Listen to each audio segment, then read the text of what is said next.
지금으로부터 50년 전에 주님께서는 저기 뒤에 보이는 교회에서 펜실베니아 피츠버그 장로교회에서 저의 삶을 만지셨습니다.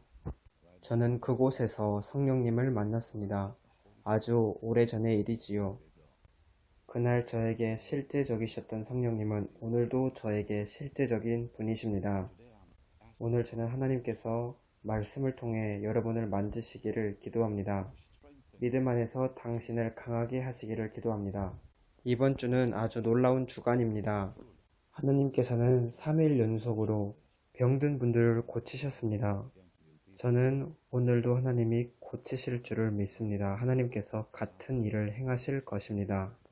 그렇지만 저는 지금은 하나님의 말씀을 가르치길 원합니다. 주님이 행하실 일에 대해 감사를 드립니다. 주님의 사람들을 오늘 만지시고 성도들을 주님의 복되신 말씀으로 강하게 하소서.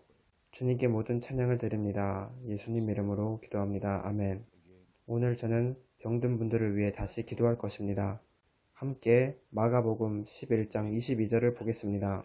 예수께서 그들에게 대답하여 이르시되 하나님을 믿으라. 또는 하나님의 믿음을 가지라. 하나님의 믿음은 성령의 영역에 속한 것입니다. 당신이 성령님 안에서 걸을 때 당신은 하나님의 믿음을 경험하게 될 것입니다. 저는 그때 기적이 일어나기 시작한다고 온 마음으로 믿습니다. 우리가 걱정하지 않고 단순히 하나님을 신뢰할 때 기적이 일어난다고 믿습니다. 믿음은 수영과도 같습니다.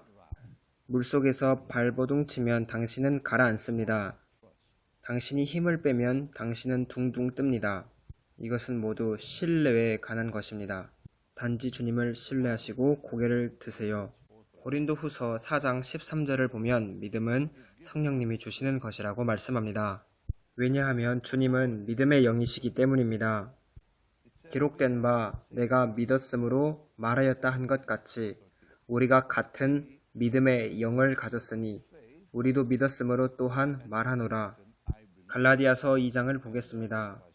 하나님의 말씀은 아주 강력하고 놀라운 것을 말씀합니다. 갈라디아서 2장 16절 말씀입니다. 사람이 의롭게 되는 것이 율법의 행위로 말미암음이 아니요 오직 예수 그리스도를 믿음으로 말미암는 줄 알므로 우리도 그리스도 예수를 믿나니 이는 우리가 율법의 행위로서가 아니고 그리스도를 믿음으로써 의롭다함을 얻으려 함이라. 율법의 행위로는 의롭다함을 얻을 육체가 없느니라. 그래서 우리가 주님께 항복할 때 예수님은 우리에게 그의 믿음을 주십니다. 그는 믿음의 영이십니다. 믿음의 성령님입니다. 이 믿음은 예수님의 믿음입니다. 우리는 우리의 믿음을 구하지 않습니다. 우리가 주님께 항복할 때 주님의 믿음이 우리 삶 속에 흘러 들어옵니다. 갈라디아서 2장 20절입니다. 내가 그리스도와 함께 십자가에 못 박혔나니 그런즉 이제는 내가 사는 것이 아니요 오직 내 안에 그리스도께서 사는 것이라. 이제 내가 육체 가운데 사는 것은 나를 사랑하사 나를 위하여 자기 자신을 버리신 하나님의 아들의 믿음 안에서 사는 것이라. 마가복음 11장에 예수님은 하나님의 믿음을 가지라 하셨습니다. 하나님의 믿음은 성령님입니다. 하나님의 믿음은 예수 그리스도의 믿음입니다. 영어 성경을 보면 여기서 바울은 나는 하나님의 아들의 믿음 안에서 산다라고 말합니다. 함께 예배소서를 보겠습니다. 예배소서 6장 23절입니다. 아버지 하나님과 주 예수 그리스도께로부터 평안과 믿음을 겸한 사랑이 형제들에게 있을지어다. 마가복음 11장 22절과 고린도후서 4장 13절, 갈라디아서 2장 16절, 갈라디아서 2장 20절, 그리고 예배소서 6장 20절에 나오는 믿음은 하나님의 믿음입니다. 아버지 하나님과 주 예수 그리스도께로부터 평안과 믿음을 겸한 사랑이 형제들에게 있을지어다. 제자들이 갈릴리 바다에서 배를 탔는데 폭풍이 닥쳤습니다. 그들은 매우 두려워했습니다. 그들은 주님을 깨웠습니다. 주님, 우리가 다 죽게 생겼습니다. 예수님은 너희의 믿음이 어디 있느냐 말씀하셨습니다. 너희가 믿음을 해변가에 두었느냐? 아니면 그 믿음이 바닷물에 빠져 익사했느냐? 예수님이 의미하신 바는 내가 여기에 있다. 내가 너희의 믿음이다. 히브리서는 믿음이 없이는 하나님을 기쁘시게 하지 못한다고 분명히 말씀합니다. 히브리서 11장 6절입니다. 믿음이 없이는 하나님을 기쁘시게 하지 못하나니 하나님께 나아가는 자는 반드시 그가 계신 것과 또한 그가 자기를 찾는 자들에게 상 주시는 이심을 믿어야 할지니라. 이렇게 말씀합니다. 믿음을 구하라고 말씀하지 않으셨습니다. 하나님을 구하라고 말씀합니다. 하나님이 우리의 믿음이 되십니다. 하나님은 자신을 찾는 자들에게 상을 주십니다. 제가 여러 번 말씀드렸지만 다시 반복합니다. 우리가 예수님을 구할 때 믿음이 다가옵니다. 믿음을 구하는 것이 아닙니다. 예수님을 구하는 것입니다. 많은 사람이 믿음을 구하지만 어느 것도 얻지 못합니다. 그러나 당신이 주님을 구할 때, 주님을 찾을 때 믿음이 올 것입니다. 왜냐하면 주님이 당신의 믿음이시기 때문입니다. 지금 뼈에 암을 가지고 계신 분에게 저는 말씀드립니다. 그 자매님은 노란색 계열의 옷을 입고 계십니다. 최근에 뼈에 암이 있다고 진단을 받았습니다. 예수님을 구하세요. 자매님, 예수님을 바라보세요. 다른 사람이나 다른 어떤 것을 바라보지 마십시오. 사랑 안에는 구걸하는 것이 없습니다. 주 예수님에 관해서는 구걸하는 것이 없습니다. 예수님께 치유를 구걸할 필요가 없습니다. 당신은 단지 그 치유를 받아들이세요. 치유는 당신을 위한 선물입니다. 2차 세계대전 당시에 미국 국회의 목사님이셨던 피터 마셜의 아내 캐서린 마셜이 있었습니다. 그녀는 병에 걸렸었고 계속 기도하고 기도했지만 어떤 일도 일어나지 않았습니다. 그러나 어느 날 밤 그녀는 침대에서 주님께 단지 항복했고 그때 하나님이 그녀를 고치셨습니다. 치유는 항상 우리가 우리 자신을 잊을 때 다가옵니다. 많은 사람들이 저의 집회에서 치유받았을 때 그들은 자기 자신을 잊어버렸습니다. 많은 휠체어에 앉은 사람들이 자신 옆자리에 앉은 휠체어에 앉은 그 사람을 위해 기도해줄 때 오히려 그 기도해준 사람이 휠체어에서 일어나는 것을 여러 번 보았습니다. 더 이상 스스로의 그 병 때문에 힘겨워하지 마시고 거기에 묶이지 마시고 항복하세요. 어린아이처럼 주님께 맡기시고 주님을 신뢰하세요. 그 힘겨워하는 것을 이제 멈출 때입니다. 이제 주님을 신뢰하시기 시작하셔야 합니다. 이것이 우리가 치유를 받는 방법입니다. 우리는 성경 곳곳에서 믿음이 우리 속에 심겨져 있다는 것을 봅니다. 우리는 로마서 12장 3절에 믿음의 분량을 봅니다. 예수님이 우리 마음속으로 오실 때 우리는 그 믿음의 분량으로 시작합니다. 아버지는 우리 믿음의 근원이십니다. 예수님은 믿음의 말씀이십니다. 그리고 성령님은 믿음의 실체이십니다. 제가 지금 이렇게 말씀을 드리는 순간에도 저는 주님의 임재를 감지하고 있습니다. 저는 지금 이 순간 아름다운 예배 음악을 틀고 다시 말씀을 전하길 원합니다. 왜냐하면 제가 믿는 것은 우리가 이러한 아름다운 예배 음악을 들을 때 그 음악이 우리로 하여금 계속 앞으로 나아가게 만들기 때문입니다. 예수님은 얼마나 귀하십니까? 예수님의 이름은 항상 동일하십니다. 모든 성도는 예수님이 찬양받으시기에 합당하시다고 외쳐야 합니다. 영원히 그렇습니다. 제가 말씀을 계속 이어나가겠습니다. 말씀이 전해지는 것은 정말 중요하기 때문입니다. 아버지께서 우리 믿음의 근원이 되시고 예수님이 믿음의 말씀이 되시며 성령님이 믿음의 실체가 되시기 때문에 여러분은 믿음을 구할 필요가 없습니다. 믿음을 위해 기도할 필요가 없습니다. 당신은 간단히 믿음을 받습니다. 성경 어느 곳에서도 믿음을 위해 기도하라 라는 말씀이 없습니다. 그 대신에 믿음을 받으라 라는 말씀은 있습니다. 당신이 기도해야 할 것은 믿음이 더 커지도록 위해 기도해야 합니다. 왜냐하면 하나님이 믿음을 주시기 때문입니다. 로마서 12장 3절입니다. 하나님이 믿음을 주신다고 되어 있습니다. 각자의 분량에 따라 선물로 우리에게 믿음을 주십니다. 하나님이 믿음을 주시고 우리는 그 믿음을 증가시킵니다. 그러나 우리는 또한 믿음을 받아들여야 합니다. 당신이 그 믿음을 받아들일 때 이제 당신은 그 받은 믿음이 더욱 증가하도록 기도합니다. 우리는 주님 믿음을 주옵소서 이렇게 기도하지 않습니다. 왜냐하면 믿음이 예수님과 함께 오기 때문입니다. 예수님이 믿음이 되십니다. 그 믿음은 당신 안에 이미 있습니다. 예수님은 우리 믿음의 사도이시고 또 우리 믿음의 종결자이십니다.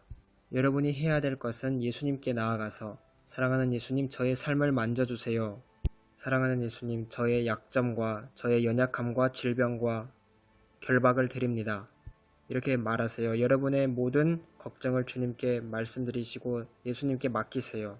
지금 여러분이 뒤에 보시는 저 성전 세 번째 줄에서 미국 피츠버그 펜실베니아 제1장로교회에서 1973년에 저는 주님께 항복했습니다. 그때 성령님이 오셨고 저의 삶을 변화시키셨습니다.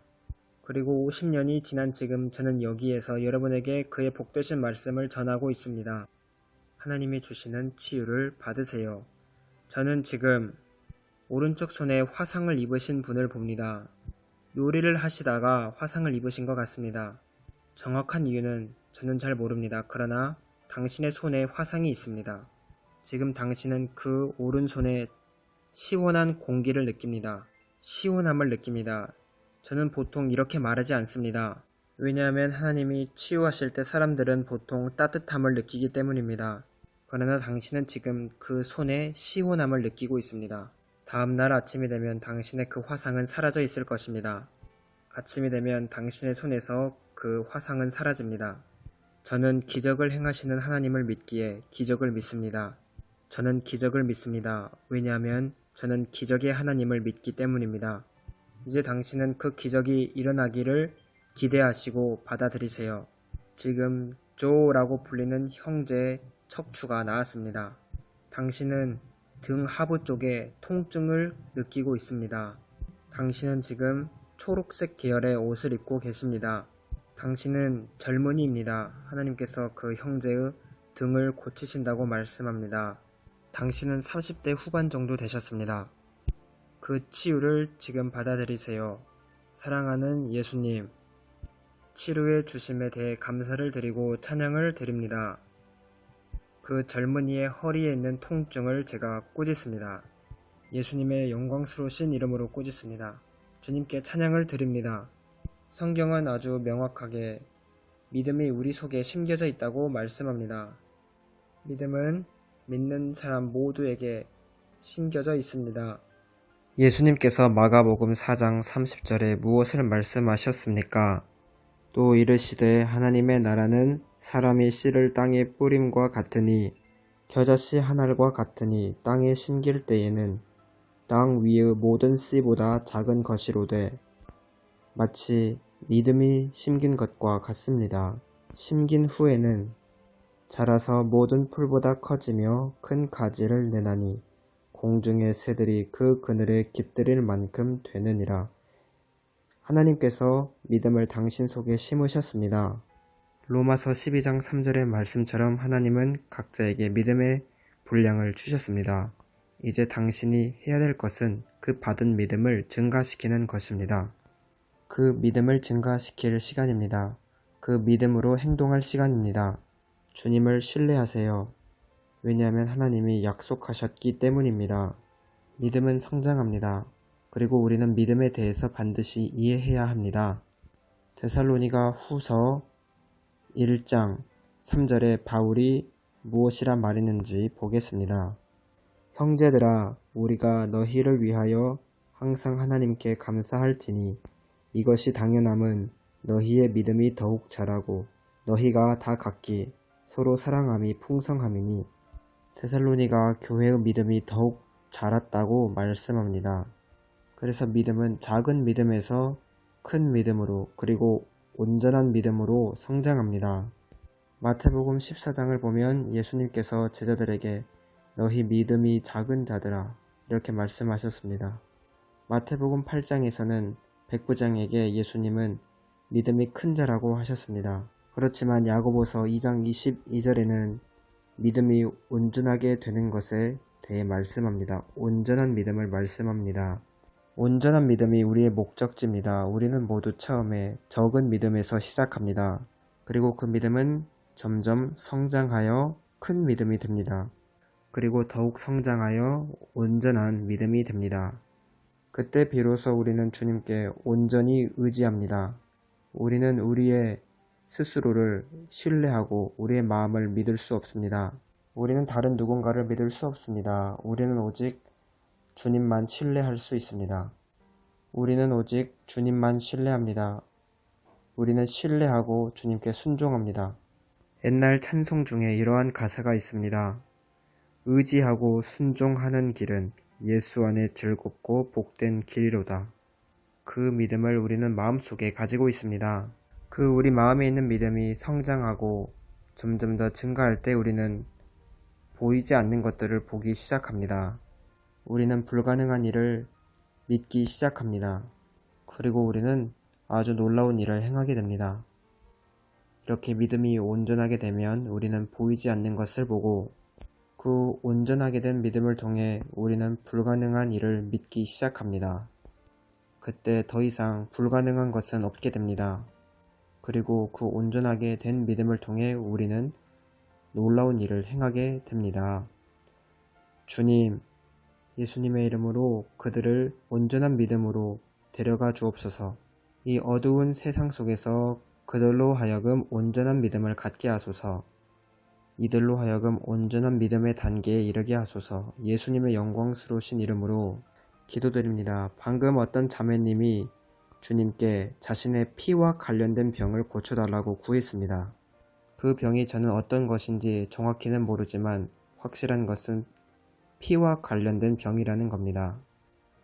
그분은 빈혈을 많이 앓고 있으며 매우 약합니다. 왜 당신이 항상 허약하고 피곤해하는지는 잘 모릅니다. 그러나 주님께서 당신을 지금 거기서부터 치료하고 계십니다. 당신은 많은 약을 드셨지만 효과를 보지 못했습니다. 또 그 빈혈 증상과도 같은 것은 그 약의 부작용이기도 합니다. 그분의 이름은 줄리입니다. 저는 지금 줄리 자매에게 이야기합니다. 주님 감사합니다. 줄리 자매님은 지금 피와 관련된 문제를 갖고 계십니다. 당신은 항상 피곤하며 잠이 오며 또 하고 싶은 일이 있지만 잘 해내지 못합니다. 의사들이 당신에게 약을 처방해 줬지만 그 약은 부작용을 가지고 있습니다. 당신은 지금 전기와 같은 것이 몸에 흐르는 것을 느낍니다. 줄리씨, 예수님의 이름으로 그 치유를 받아들이세요. 여러분 들으세요. 만약 여러분 중에 이와 같은 병을 가지고 계신 분이 있으시면 당신의 치유를 주장하세요. 선언하세요. 선포하세요. 당신이 줄리가 아니더라도 그 같은 질병을 갖고 계시면 그 치유는 자신의 것이라고 선포하세요. 단지 자신의 치유라고 선언하세요. 제가 예전에 캐서린 쿨만 집회에 갔을 때 있었던 일을 기억합니다. 그때 캐서린 쿨만은 지금 이와 같은 병들이 나왔습니다 라고 할 때 그 병을 가지고 있는 사람들은 모두 자신의 치유라고 그곳에서 선포했습니다. 그러자 그런 사람들은 모두 치유를 받았고 자신의 의자에서 일어났습니다. 지금 여러분이 뒤에서 보는 저 교회에서 있었던 일입니다. 피츠버그 제1장로교회였습니다. 여러분, 우리는 마귀는 휴가를 떠나지 않는다는 것을 압니다. 하나님께서 움직이기 시작하실 때 여러분은 강해져야 합니다. 전쟁이 있다는 것은 그곳에 기적의 탄생이 있다는 의미입니다. 당신이 믿기 시작할 때 온수는 당신을 공격하기 때문입니다. 온수는 당신을 산만하게 하려고 노력할 겁니다. 하나님께서 움직이기 시작하실 때 온수 마귀는 당신을 방해하려고 합니다. 그래서 당신이 실망할 수도 있고 낙담할 수도 있습니다. 그리고 일이 잘 진행되지 않을 수 있습니다. 이 때문에 우리는 아니, 나는 나의 치유를 받아들인다 이렇게 말합니다. 저는 하나님의 말씀을 믿습니다. 영적 전쟁은 중요합니다. 왜냐하면 영적 전쟁이 있는 곳에 기적의 탄생이 있기 때문입니다. 항상 그렇습니다. 당신에게 전쟁이 있고 또 시련이 있다는 것은 당신이 온수에게 지지 않았다는 증거입니다. 당신이 시련을 겪고 계신다면 그것은 당신이 아직 온수에게 정복당하지 않았다는 증거입니다. 정복된 사람은 시련을 겪지 않습니다. 이미 끝났기 때문입니다. 졌기 때문입니다. 여러분이 공격을 당할 때마다 기억해야 할 점은 기적이 다가오고 있다는 것입니다. 당신이 공격을 받을 때 당신은 곧 기적을 받아들인다는 것을 기억하십시오. 욥을 생각해 보세요. 그도 공격을 당했습니다. 그러나 그의 기적은 다가오고 있었습니다. 하나님께 감사를 드립니다. 여러분이 지금 오늘 힘겨워하고 있다면 괜찮습니다. 힘든 전쟁이 있을 때 그곳에는 기적의 탄생이 있기 때문입니다. 당신이 공격을 받을 때 당신은 곧 기적으로 하나님의 복을 받는다는 것을 의미합니다. 예수님, 주님을 예배드립니다. 주님을 경배합니다. 주님을 찬양합니다. 주님의 자비에 감사합니다.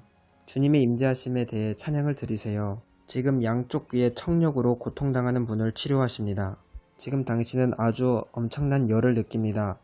당신은 들을 수는 있습니다. 조금 들을 수는 있습니다. 그러나 온전히 잘 듣지 못합니다. 당신은 지금 귀에 뜨거운 열을 느낍니다. 하나님이 그 문제를 지금 치유하고 계십니다. 귀하신 예수님, 주님을 찬양합니다. 지금 피부암이 낫고 있습니다. 예수님의 이름으로 피부암을 내가 꾸짖는다. 예수님의 이름으로 꾸짖는다. 지금 주님이 에밀리라는 여성에게 말씀하십니다. 당신은 지금 임신을 하지 못하고 있습니다. 주님께서 당신을 지금 아주 강력하게 만지고 계십니다. 에밀리 자매, 다른 사람들은 당신을 에밀리아라고도 부릅니다. 당신은 지금까지 자녀를 잉태하지 못했습니다. 하나님께 당신은 그 기적을 구하고 있었습니다. 하나님이 당신에게 아이를 주신다고 하십니다. 여러분, 요한일서 5장 4절의 말씀을 기억하세요. 무릇 하나님께로부터 난 자마다 세상을 이기느니라. 세상을 이기는 승리는 이것이니 우리의 믿음이니라. 세상을 이기는 승리는 이것이니 우리의 믿음이니라. 우리의 믿음이니라. 우리의 믿음이 세상을 이깁니다. 지금 주님을 모르시는 분이 저를 보고 계십니다. 지금 주님을 모르시는 분이 저의 영상을 보고 있는데 당신은 구원이 필요합니다. 예수님께서 당신의 영혼을 구원하십니다. 지금 저의 기도를 따라서 기도하지 않으시겠습니까? 귀하신 예수님, 저는 당신이 필요합니다. 기도하세요. 예수님, 저는 당신이 필요합니다. 저를 위해 하나님께서 이 땅에 내려오신 것을 믿습니다. 저를 위해 십자가에서 죽으심을 믿습니다. 저를 위해서 피 흘려 주신 것을 믿습니다. 주님, 저의 죄를 용서하여 주옵소서. 저는 주님께서 죽음에서 일어나신 것을 믿습니다. 그리고 죽음에서 일어나셔서 하늘 높이 들리시어 하나님의 우편에 지금 앉아 계신 것을 저는 믿습니다. 그리고 이 땅에 다시 오셔서 산자와 죽은 자를 심판하실 것을 저는 믿습니다. 예수님, 저의 영혼을 구원하여 주옵소서. 제 마음속으로 오셔서 저의 영혼을 구원하여 주소서. 저를 죄에서 자유케 하시고 당신의 피로 저를 씻으시고 온전하게 하소서. 예수님의 이름으로 기도합니다. 아멘.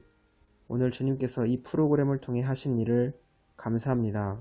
주님을 찬양합니다. 이제 손을 드셔서 성령님으로 여러분을 신선하게 채우시길 구하세요. 저는 아까 여기 앉아있는 동안에 성령님의 채우심을 느꼈습니다. 주님께 지금 성령님으로 채워달라고 구하세요. 오늘 신선하게 채워주시기를 구하세요. 오늘 채워주시기를 구하세요. 예수님의 이름으로 여러분 모두는 오늘 복을 받을 것입니다. 여러분이 기도 제목이 있으시면 지금 화면에 뜨시는 이메일로 보내주시기를 바랍니다. 지금 화면에 떠있는 주소로 가셔서 저에게 메일을 보내세요. 여러분이 지금 필요한 것을 말해주세요.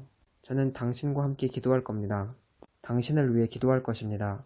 여러분이 기도 제목을 보내실 때마다 저의 스태프들이 함께 기도할 것입니다. 그리고 또한 저도 함께 기도합니다. 그리고 하나님께서 만약 당신을 고치셨으면 답글을 남겨주시거나 이메일로 간증을 보내주시길 바랍니다. 유튜브나 페이스북이나 다른 어떤 매체에게 댓글을 남겨주시는 것이 더 편할 수 있습니다. 하나님께서 당신을 위해 행하신 일을 우리가 알게 해주세요. 이제 주님께 드리는 시간입니다. 이제 주님의 일을 축복하고 또 복음이 전 세계에 전파되는 것을 보는 시간입니다. 우리의 물질로 주님을 공경하라고 말씀하십니다. 그때 주님께서는 우리를 축복하셔서 우리의 창고가 가득히 차고 포도즙 틀에 새 포도주가 넘칠 것입니다. 드리는 것은 사랑의 행동입니다. 드리는 것은 주님, 제가 당신을 신뢰합니다 라고 말하는 것입니다. 주님을 신뢰합시다. 우리의 재정을 가지고도 주님을 신뢰합시다. 오늘 주님께 재정을 드림으로 주님께서 여러분들을 축복하게 하십시오. 여러분의 도움을 통해 복음이 전 세계로 나갈 것입니다. 함께 주님의 일에 지금 들이십시다. 여러분은 지금 화면에 뜨시는 베닌 홈페이지에 가셔서 심으실 수 있고 문자로 BHIM 45777로 보내주시면 됩니다. 그리고 이제 작은 동영상이 이어질 것입니다. 여러분 모두가 보아주시기를 부탁드립니다. 오늘 저와 함께 해주셔서 다시 감사하다는 말씀을 드립니다. 여러분은 저의 놀라운 동역자입니다. 많은 사랑을 드립니다. 다음 시간에도 함께 해주세요. 예수 그리스도께서는 곧 돌아오십니다. 그리고 세상은 예수님에 대해 꼭 들어야 합니다. 세상의 부르심은 더 많은 영혼을 하나님께로 돌이키는 것입니다. 베닌 목사님께서는 이 부르심에 응답하여 많은 미디어를 통해 복음을 전합니다. 잠재적으로는 영어를 사용하는 약 14억 명의 사람들에게 복음이 들려질 수 있고, 그러나 이 숫자는 전 세계 인구의 부분적인 숫자일 뿐입니다. 지금은 인도, 프랑스, 브라질, 그리고 스페인어 이 네 가지 언어에 집중하여 채널들이 만들어지고 있습니다. 이 네 가지 언어로는 약 17억 명의 사람들을 더 접근할 수 있게 합니다. 힌두어로는 약 6억 1000명이 복음을 들을 수 있으며 또 5억 5,900만 명의 스페인어 말하는 사람들을 접근할 수 있게 합니다. 그리고 3억 1000명의 프랑스어 사용자에게 복음을 전할 수 있으며 2억 6,400만 명의 포르투갈어 사람들에게 복음을 전하게 됩니다. 이들은 곧 AI를 통해 베닌 목사님의 음성으로 자신의 언어로 말씀을 듣게 됩니다. 여러분들의 도움이 필요합니다. 125달러로 약 하루 분량의 메시지를 통역할 수 있고 875달러로는 일주일치의 말씀을 다른 나라로 번역하게 됩니다. 우리는 모든 가능한 도구들을 사용하여 전 세계의 복음을 계속 전할 것입니다. 여러분들이 베닌 목사님과 함께 동역해 주셔서 감사합니다. 목사님께서는 당신의 기부로 목사님께서는 포르투갈, 인도, 프랑스, 스페인 언어 사용자들에게 말씀을 들려지게 합니다. 당신의 도움으로 그들의 영혼은 구원을 받을 것이며 또 다른 언어로도 이 사역은 계속될 겁니다. 하나님께서 당신을 축복하십니다.